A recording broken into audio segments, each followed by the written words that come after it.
Welcome to TTL Media, Tim's Take Live. I'm your host, Tim Black.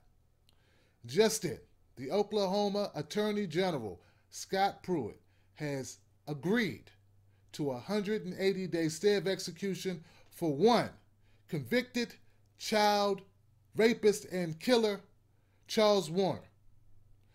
Now, you may have become acquainted with Charles Warner during the Clayton Lockett execution. He was guy number 2. That's right. He was set to go the same day that Mr. Lockett went, but the botched execution that hit so many snags for Mr. Lockett delayed that execution. Now, he's still scheduled. Mr. Warner, he's still scheduled for execution on Tuesday. But what we have reached is an agreement. The Attorney General has agreed that they will not contest a delay up to 6 months. Now, I'm not one of these people.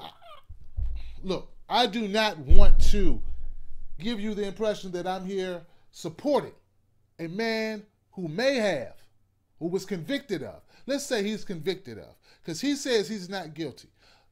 A man who was convicted of raping a child, an infant, an 11-month-old child, and then murdering that child.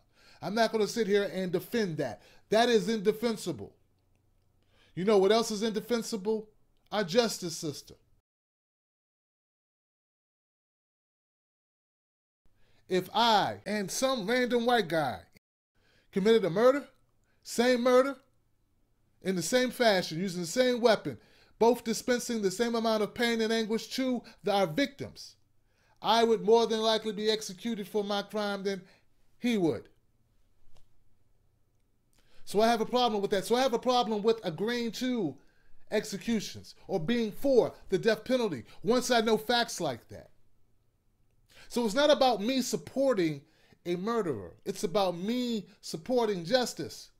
And there's yet to be a study conducted that says that executions deter crime in any way. I'm not here to tell you how to feel.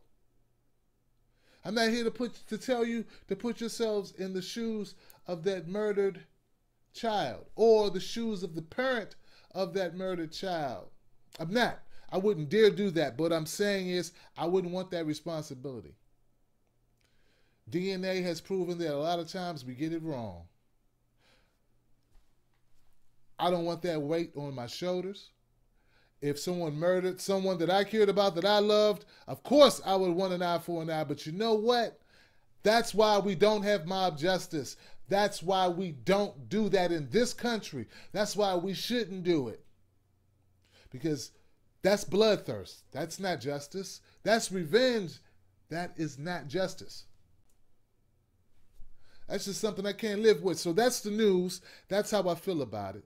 I wish more people would report this straight up and honest, or would crack a book or read a study or something. Yes, it feels good to rile people up and get them excited. To say, let's kill, let's kill. But once upon a time, we were supposed to be about something more important than that, something bigger than that. And maybe that's been a lie. Maybe that's a fallacy. But if we torture captives, if we torture our own citizens, even when they're wrong, that doesn't make us better than them. In fact, we do it as a group under government order, that makes us worse.